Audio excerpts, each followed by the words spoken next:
Okay, so question number 4. Ammonium chloride reacts with barium hydroxide in an aqueous solution.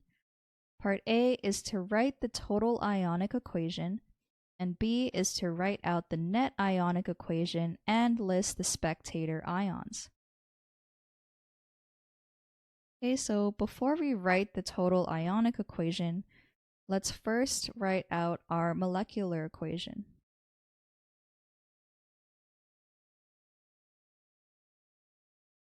So we have aluminum chloride.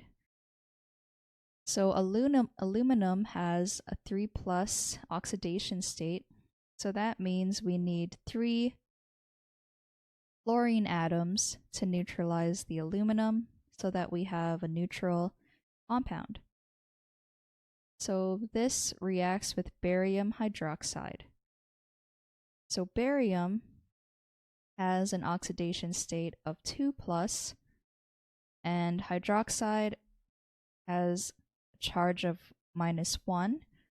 So we need 2 hydroxides to neutralize our barium 2+. And if a double displacement reaction occurs, so let me just make some space.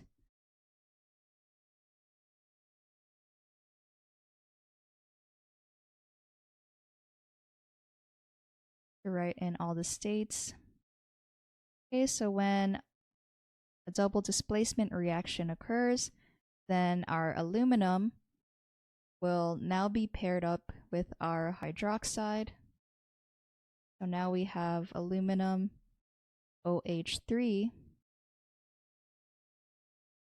and we don't know what state it's in yet. And the same thing with our barium hydroxide. So it becomes now barium chloride, sorry. And again, I'm just going to put its state in brackets. Okay, so to find out whether or not these products are aqueous or if they precipitate, we need to look up the solubility rules.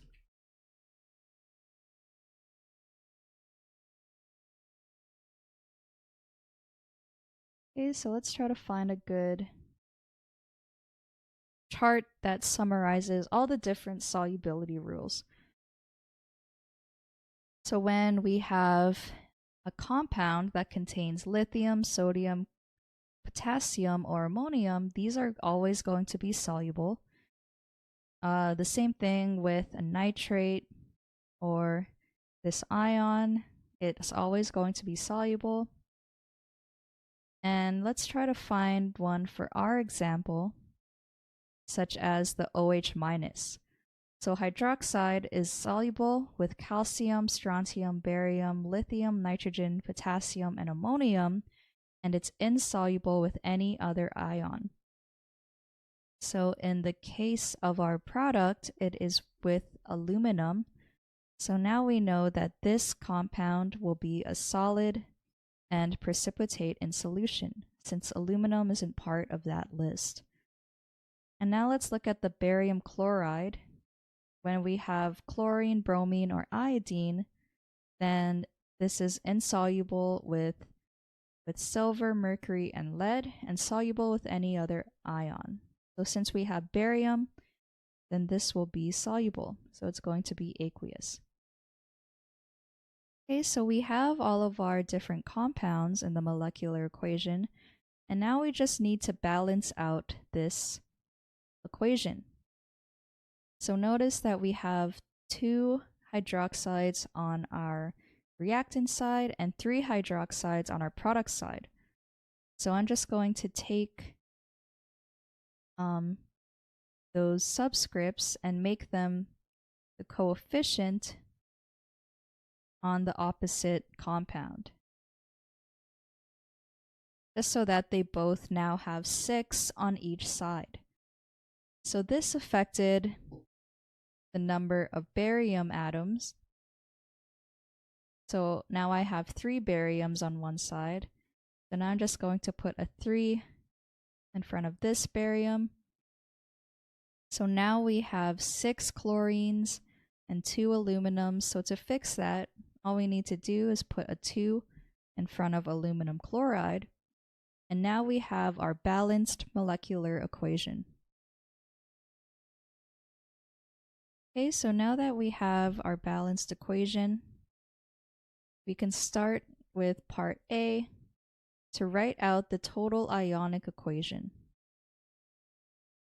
So ionic equation. And when we write out ionic equations, we basically separate all these compounds into their respective ions as long as they're aqueous. So if we had the solid or if we had a pure liquid, then these do not separate into their ions. So let's separate aluminum chloride. So this can be 2 aluminum 3 plus. And we have a coefficient of 2 and a subscript of 3 for the chlorine. So in total, we have 6 Cl- ions. We have 3 barium 2 plus. And we have 6 hydroxide.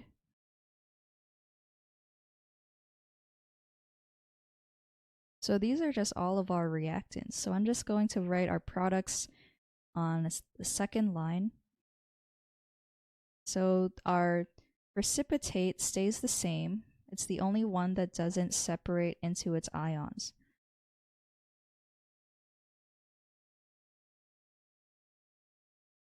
And then lastly, we have another 3 barium 2 plus and 6 Cl minus.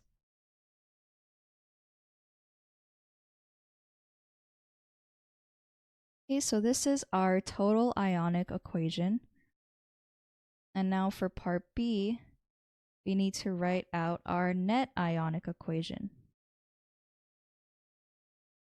So the difference between ionic and the net ionic equation is the net ionic equation does not include any spectator ions. So spectator ions, I'll just write the definition down here.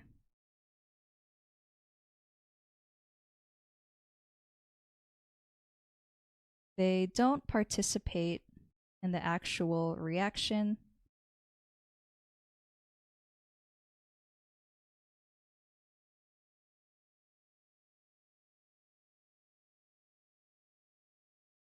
And they appear on both sides of the reaction equation. So they appear on both reactants and the product side.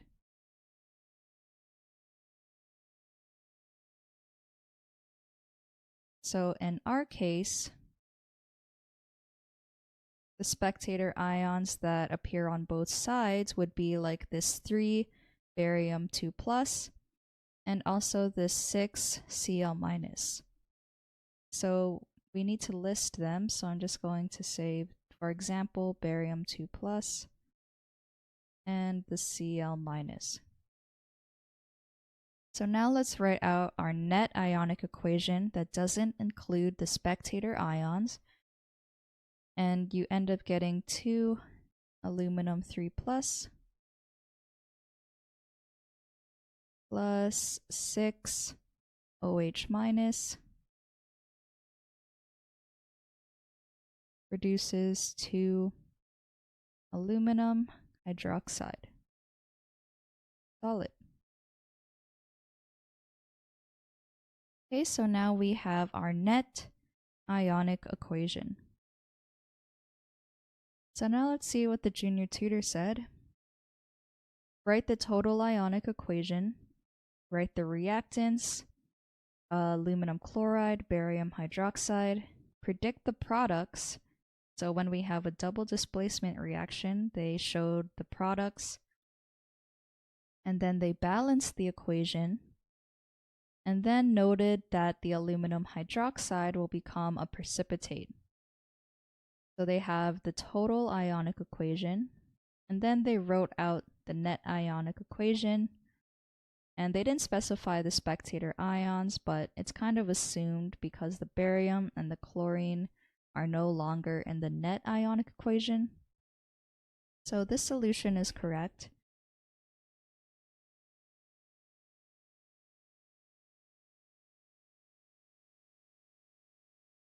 And I'm just also going to add that the spectator ions would therefore be barium 2 plus and Cl minus, just to complete the question.